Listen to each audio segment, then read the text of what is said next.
Welcome to the Anxious Child Podcast, the podcast that helps you best work with anxious kids and teens. Now, here's your host, Stephen Quinlan. Hey everyone, today on the show we have Julie Campilio, who is the founder of Radiant Beginnings. Julie is here to talk to us all about how to help kids manage their anxiety through various tools that she uses with the kids that she works with. Julie herself grew up with undiagnosed ADD and anxiety, and her work is deeply influenced and informed by her own journey. As a child and into adolescence, she had to learn how to self-soothe, and she experimented with coping strategies to live in the world more comfortably. Eventually, Julie was introduced to yoga and mindfulness and found in them a power to be with her emotions rather than run from them. This was a huge turning point for her in her life, and over time she learned to tap into her breath and lean into discomfort, learning lifelong tools to navigate big emotions. For the past 15 years, she's pursued opportunities to use these tools in private and public education, substance use centers, and she also teaches yoga to historically excluded and oppressed populations. Julie has a lot of great tips and techniques specifically for working with kids and teens, and she brings a wonderful sense of compassion and empathy to go along with her warm personality. I think you'll really enjoy listening to her, and I'm sure you'll have a lot to take away from the conversation. So before we dive in, a quick word from our sponsors. I think we can all agree that we don't need any extra anxiety in our life. We know something that causes anxiety is clutter, especially cord clutter. Mount Genie at mountgenie.com makes clever tech accessories and mounting solutions for your Alexa, Google Home, video game consoles, and all brands of Wi-Fi mesh router networks that rein in that messy cord clutter in your home or office. Mount Genie also has organizational solutions for your keys, remotes, sunglasses, and more.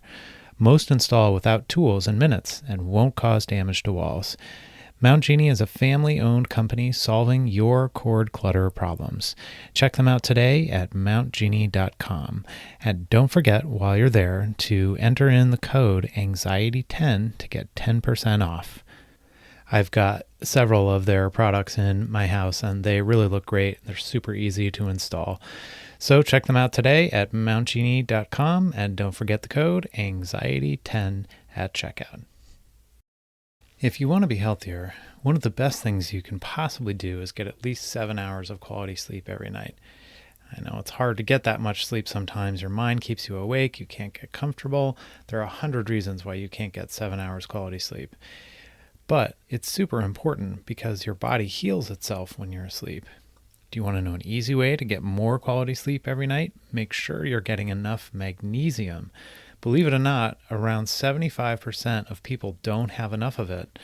But please don't run to the store to buy the first magnesium supplement you find. Most magnesium supplements use only the two cheapest synthetic forms.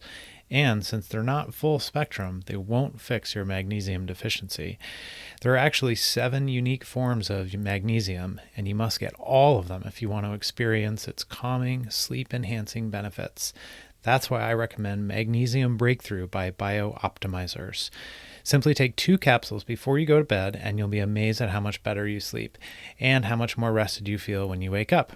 For an exclusive offer for my listeners, go to that's MAG, breakthrough.com/anxiety and use the code anxiety10 during checkout to save 10%. Okay, now that we've taken care of business, let's all sit back, relax, and enjoy the wisdom, experience, and heartfelt presence of Julie Campilio.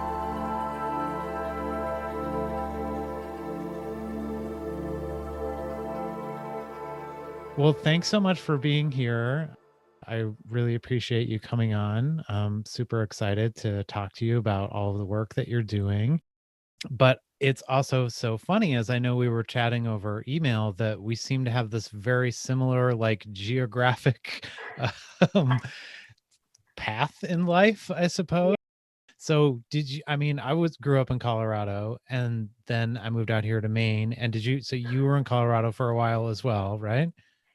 Yeah, I kind of did the opposite. So I grew up in Massachusetts, then Okay. I moved to Denver and spent 8 years there, and then met my husband, now husband, and then we moved to Maine 4.5 years ago. Okay, great. Yeah, Well, yeah. welcome. Thanks. Yes, love it. It's so often I get the question though, people are like, "Aren't you going the wrong way? Don't people usually like start on the East Coast and then go out to the West Coast?" And but yeah, it's Yeah, great what here. brought you out here?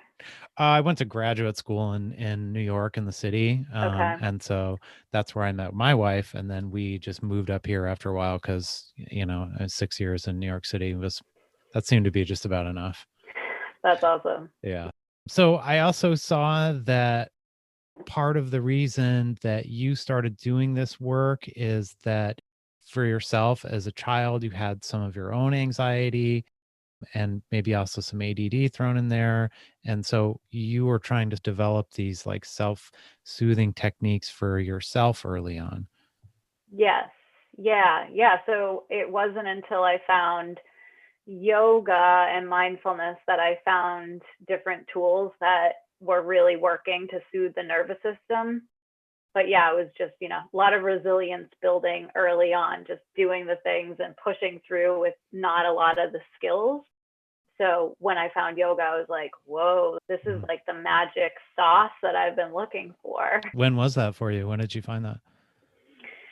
I think, let's see. So I started practicing yoga.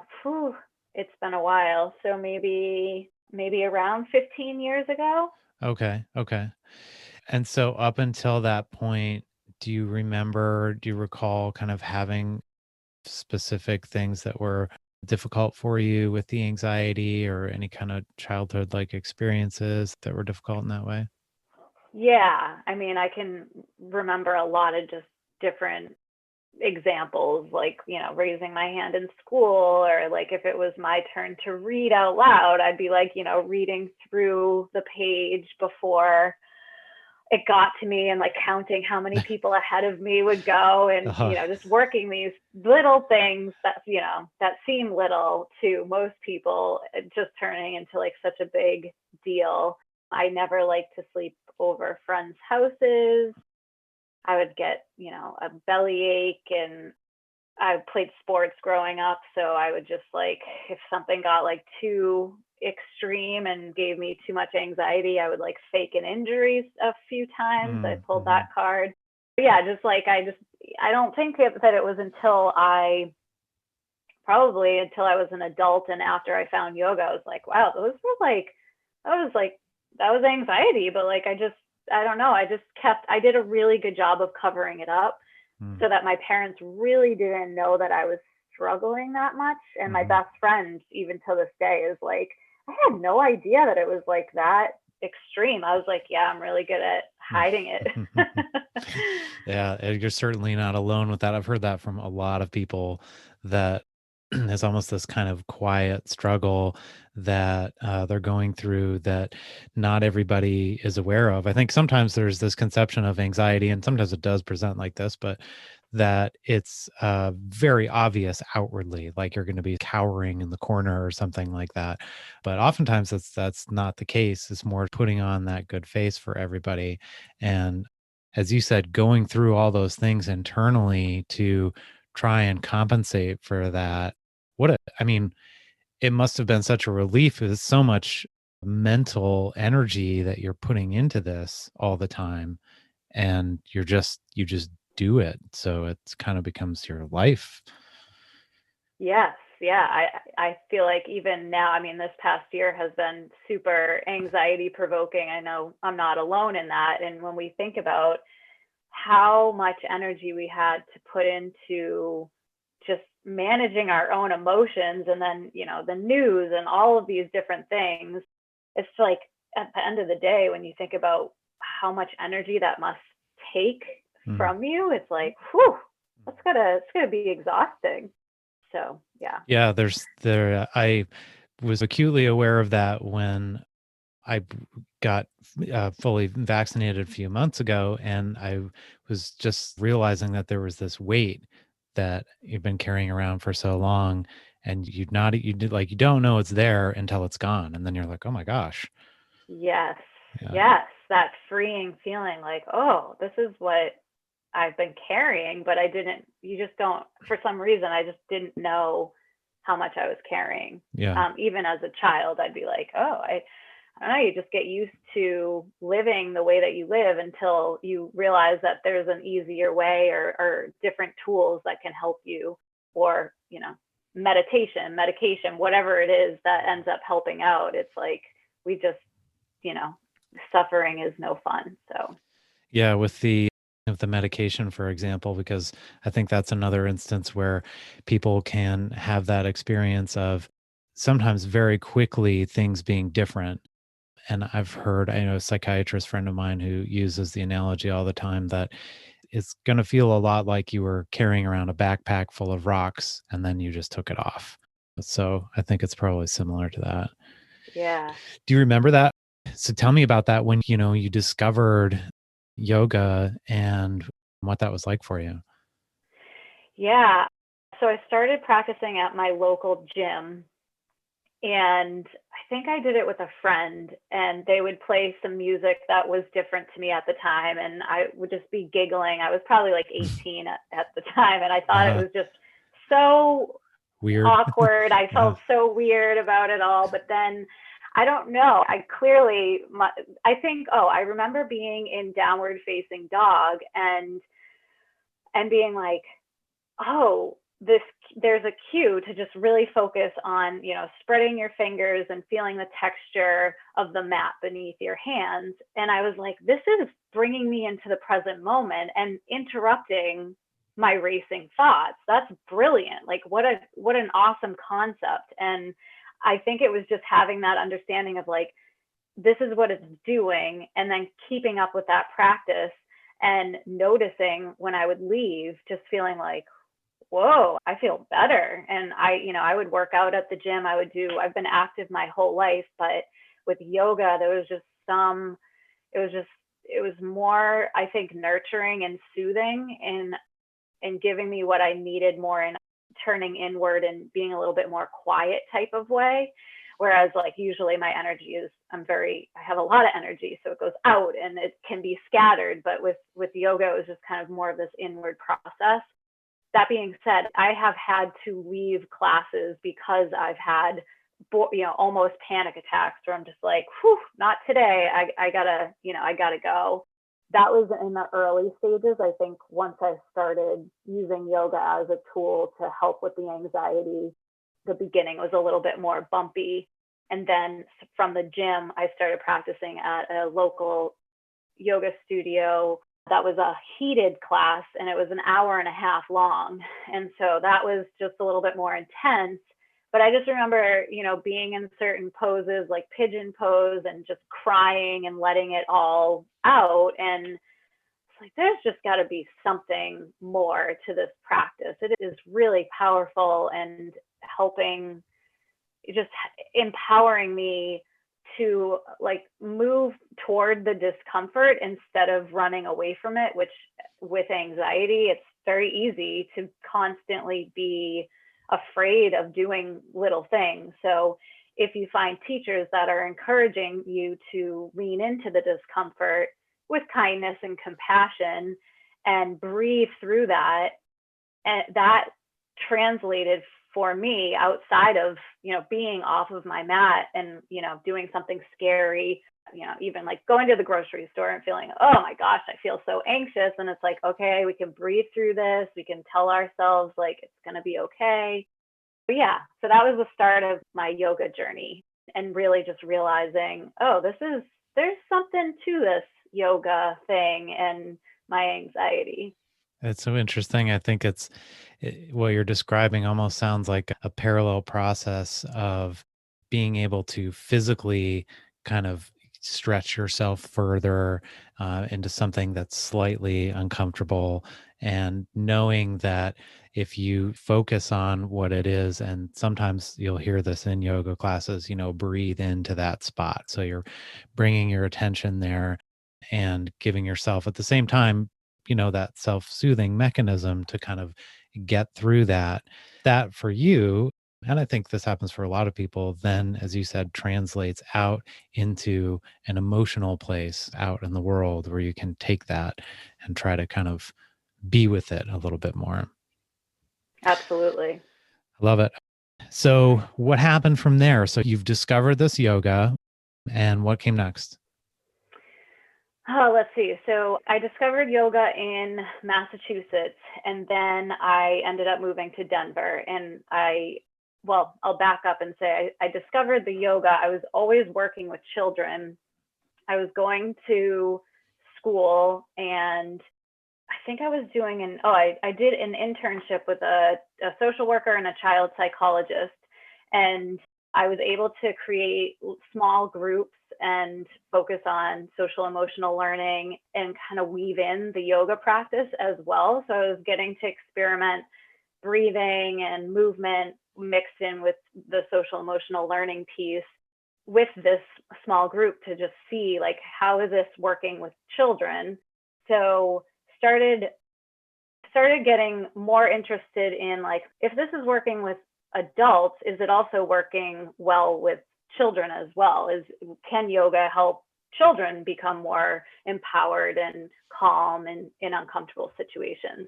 So then I moved to Denver, signed up for a teacher training with the intention to teach kids, so that I had a strong foundation on, the modalities and the whys. And then I started taking different kids trainings and teaching with a nonprofit. And then from there, the rest is kind of history. Just like once I started realizing that these little practices were really helping kids with self-regulation and focus in ways that, like, for example, I was working as a substitute teacher with children with special needs. And this one child had a hard time sitting still, quote unquote, sitting still, paying attention in class. And I would take him out of the classroom. We'd go to the gym and I'd do just a little bit. I'm thinking like maybe 5 minutes max of some breathing, some movement, get him into his body. He'd go back into the class and the teachers would just be like, what, like he's he's acting like we've never seen him so focused and just like confident in his body. So from there, it was like my little experiment in a way. I know that doesn't sound so great. I wasn't experimenting on children. I was not, I promise. In your lab. Okay. Yeah, in my lab, also known as the PE class in the school. But yeah, so just like seeing, okay, if I know that deep breathing is working for me, there's got to be something here about it working with children. And then from there, it was just like, oh, it clearly is. I'm seeing the results. Now let's get the training. Let's keep going. And then I just love teaching children. So I've been teaching for, I believe, must be 15 years now. So I have been practicing for, I don't know, maybe 20 years. I don't know. Okay. Time is flying. Yes. Doesn't matter. Like I can't even like think about numbers right now. That just feels so wild. Yeah. Yeah. What do you feel like is different about working with the kids versus working with the adults? I can imagine it's just a whole different kind of ballgame.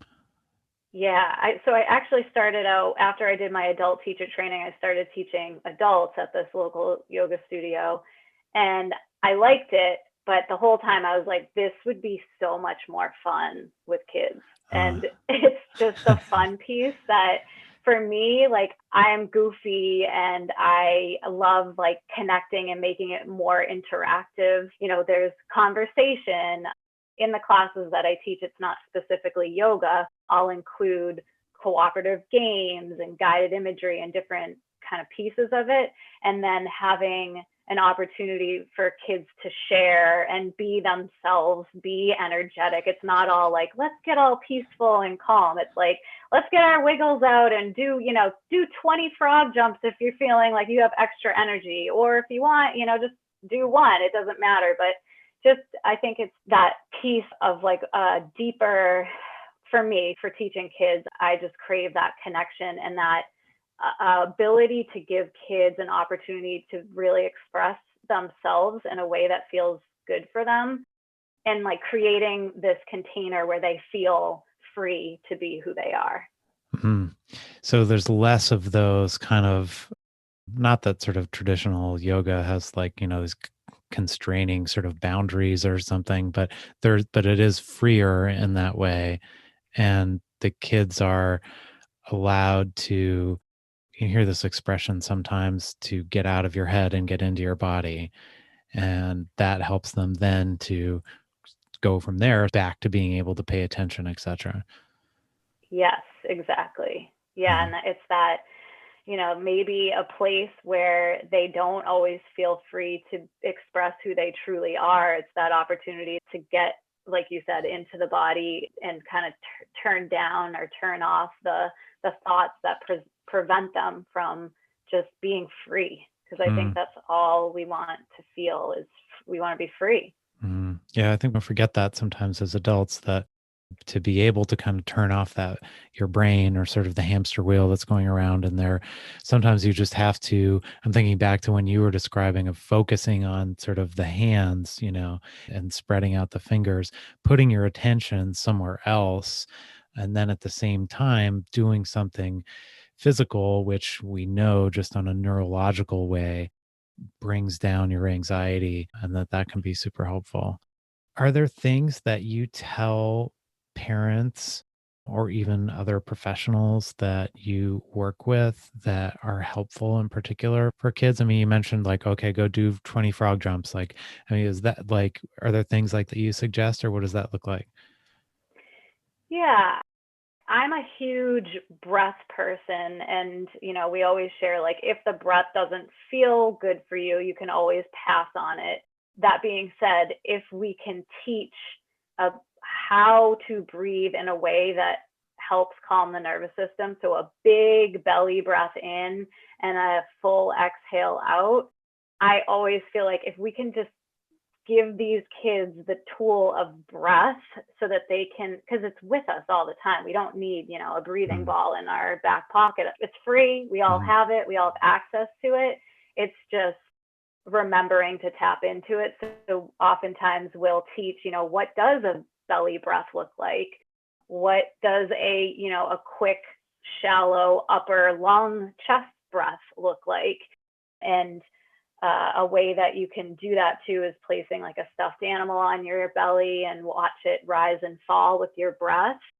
But yeah, just I feel like all the tools are helpful depending on what lands with you. Like, we're big on like, here are all these tools: breathing, mindfulness, guided imagery, yoga poses, and what works for me might not work for you. And that's why we're just offering kind of like a flavor of a bunch of them, so you can kind of try on what works and what doesn't.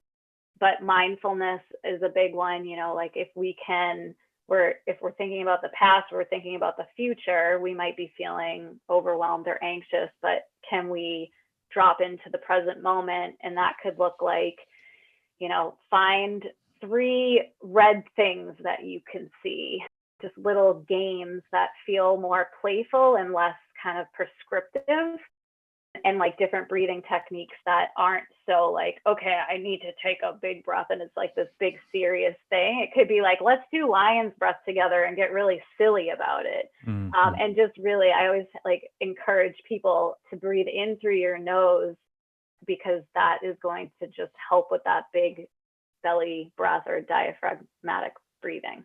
So there are all these things that you give to people, and then they kind of latch on to what works for them.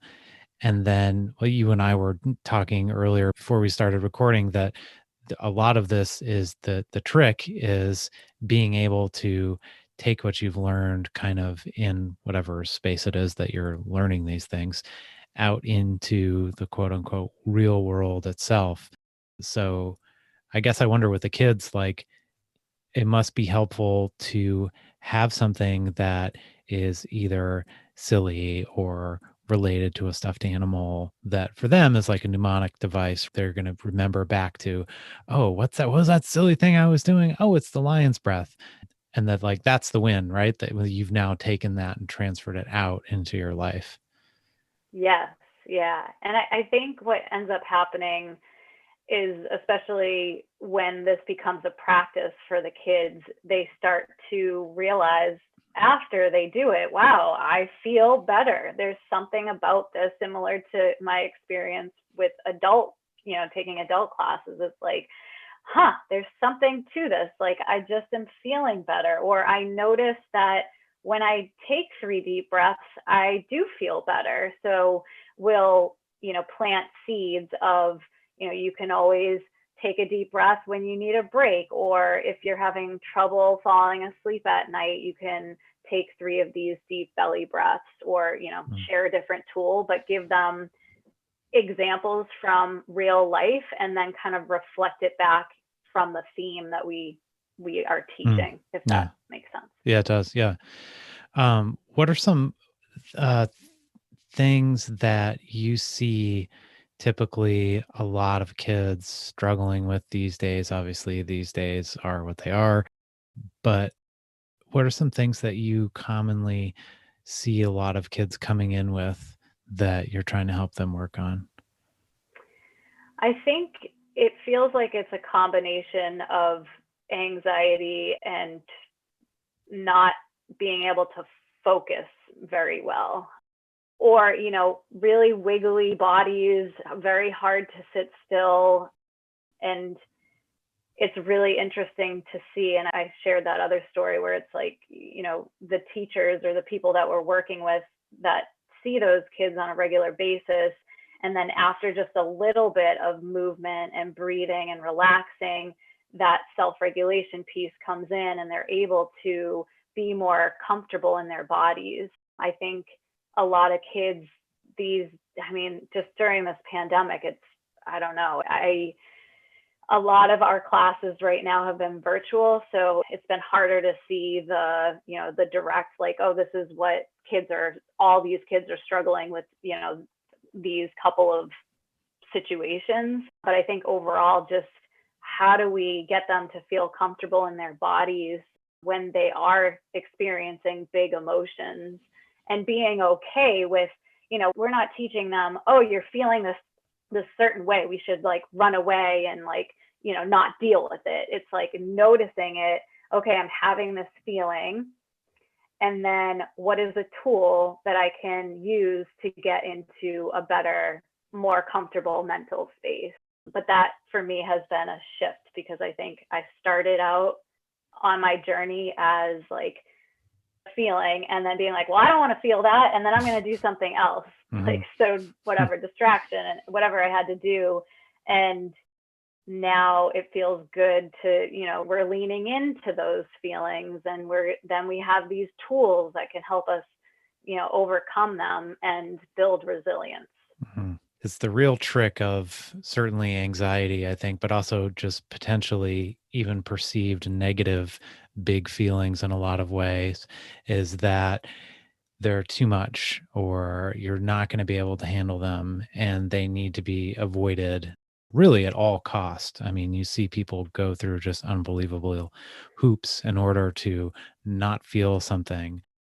But, the irony, I suppose, is that if you're with them, then they start to diminish. It's like I don't know, the monster under the bed or something, I suppose, that if you, you actually go down there and you look, you'll see that it's not so bad. But it's hard, I think, to sometimes get people, and maybe kids are more able to do this than adults, but to buy into that. And until you've had that, as you've described, visceral personal experience with it, had, positive reaction to it and come out the other side, it's difficult to kind of usher people down that path, I think, sometimes. Yeah, yeah, and it's real. Like it's really scary and Yeah. it's really overwhelming to face something that you're petrified of. We build up these things in our head so greatly that of course it's scary. So I feel like that self-compassion piece and taking things baby steps, and even if it's, trying a tool and seeing if it can help you in some little tiny way, and what works for one person might not work for another, but just like little tiny pieces that can slowly build the resilience feels important. Yeah. And that's the other piece too, is that it doesn't have to be done all at once, that you can take some kind of little bits of it, a little baby steps towards it. And then you can start to get some of that reinforcement that comes with doing it, not only feeling good about yourself and that like, hey, I just, I did that, but also I feel a little bit better, and that can be really reinforcing. Yes. It makes me think of like the hero's journey, like Joseph Campbell, like all that kind. Are you familiar with Yeah. that? Love that. Yes. Yeah. Or it's like sometimes I think of that like the warrior pose of, in yoga, the sort of maybe recognizing that somehow that this is a challenge and like you have to go into it with that kind of spirit that, this is, it's heroic. You're taking this stuff on. Sometimes I think it helps to appeal to that a little bit too. People respond to that.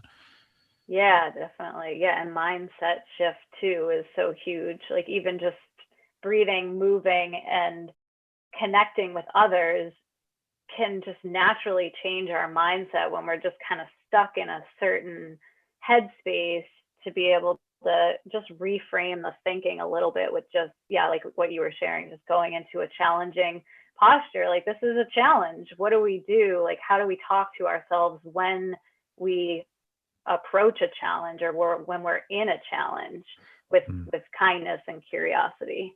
Mm.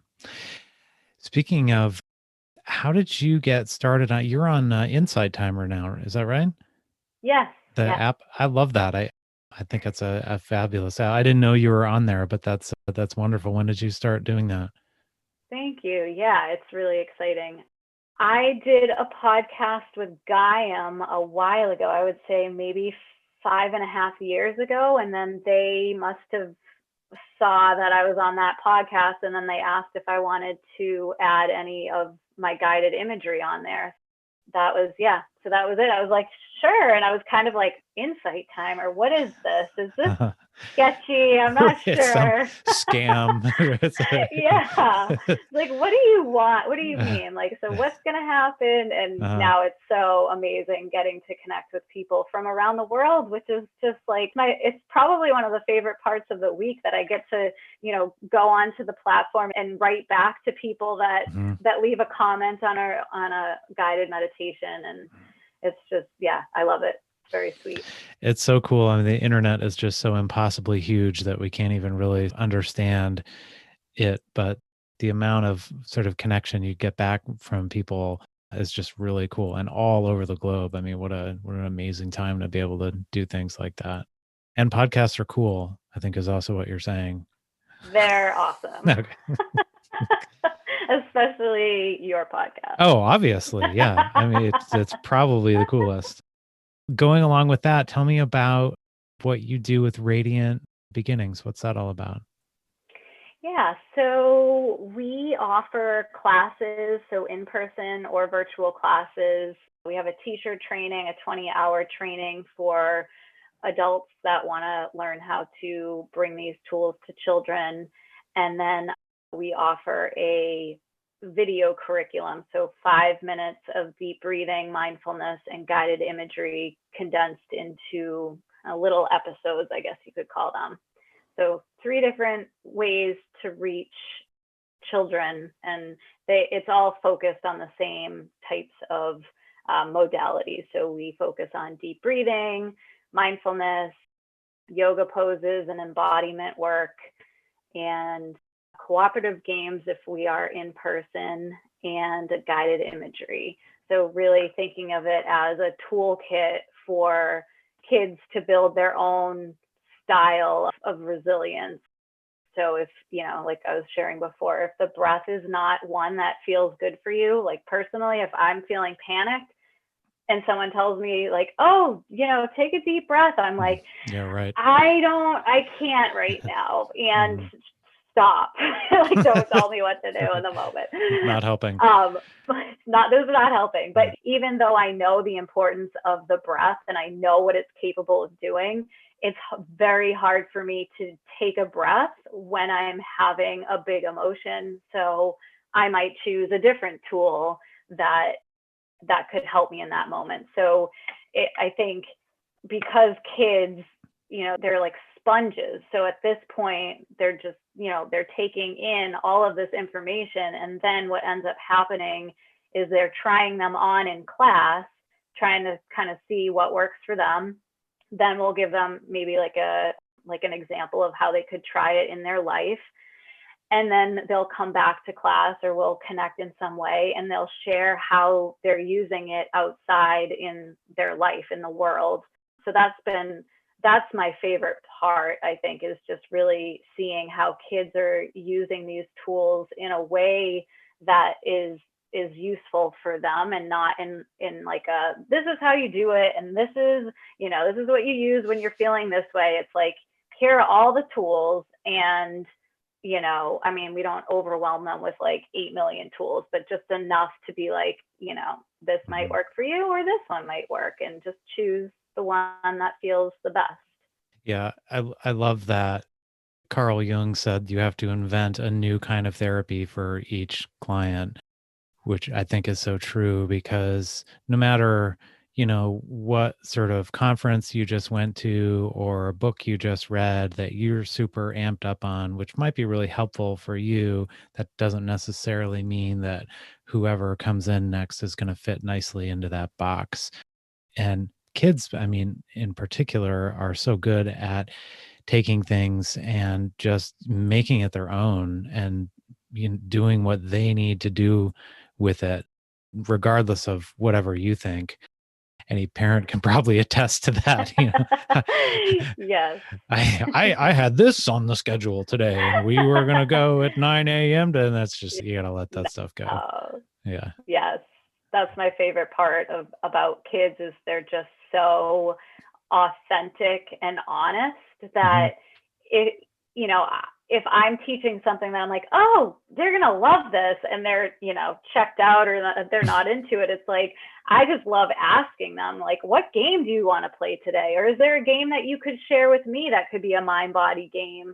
And a lot of times, a lot of the content that we've created has been in conjunction with the kids, because they know what's fun, they know what feels good, and we're just kind of, beside them, experiencing what they like with them. So it's just, I love that about them. They're just like, yeah, you just know if it's working or if it's not by looking at their face. They'll let you know. Yeah.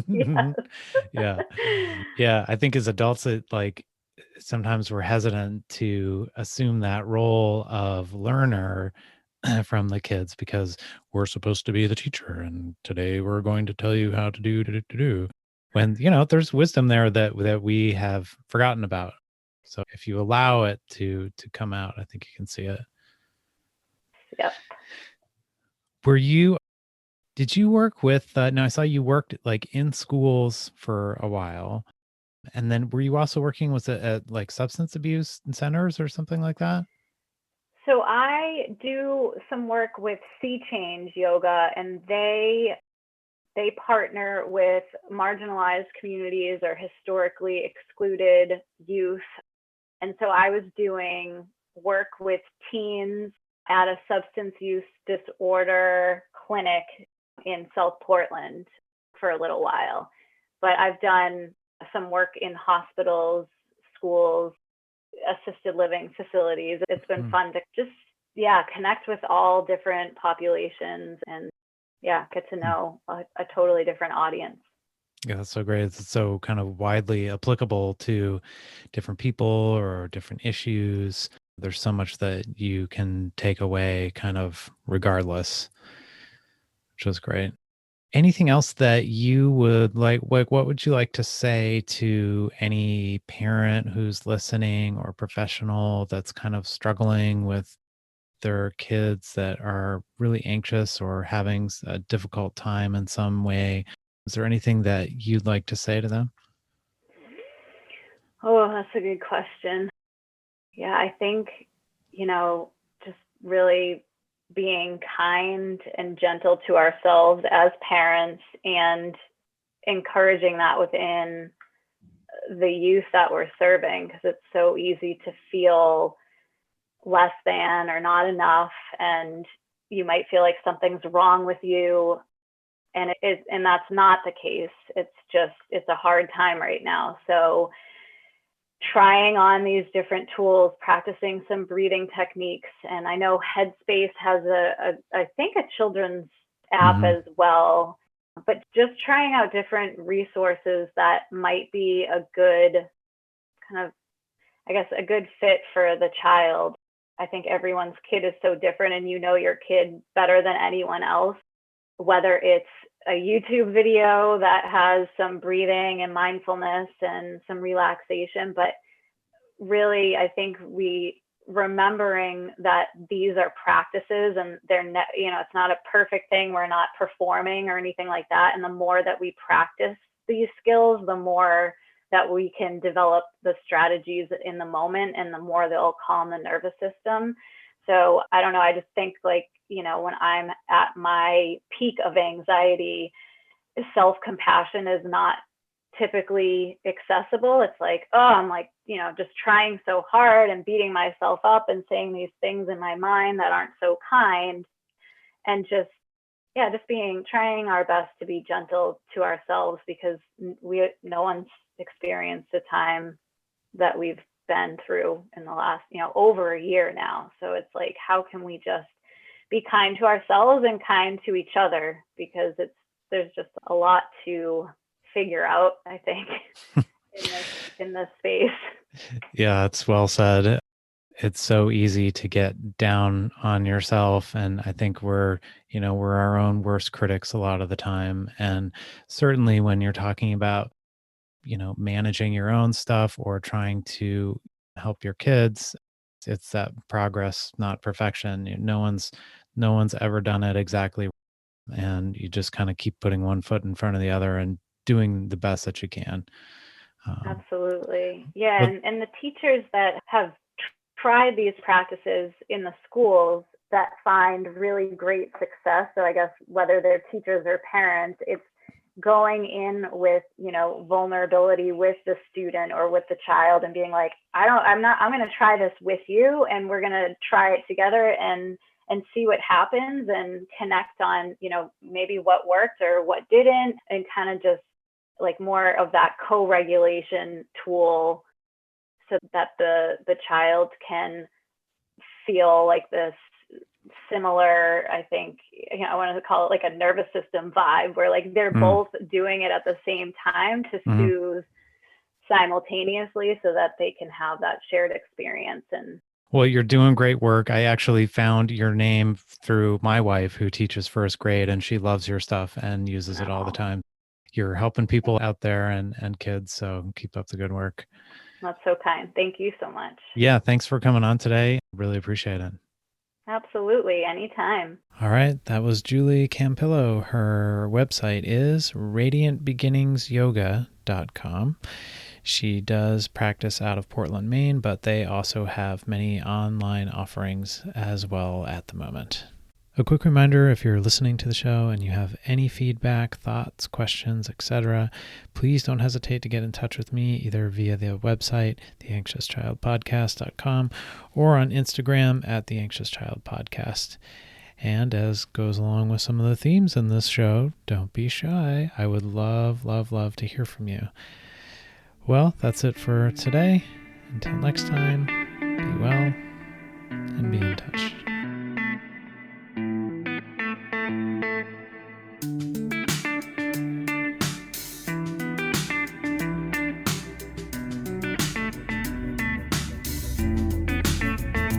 This podcast is not intended as medical or psychological treatment.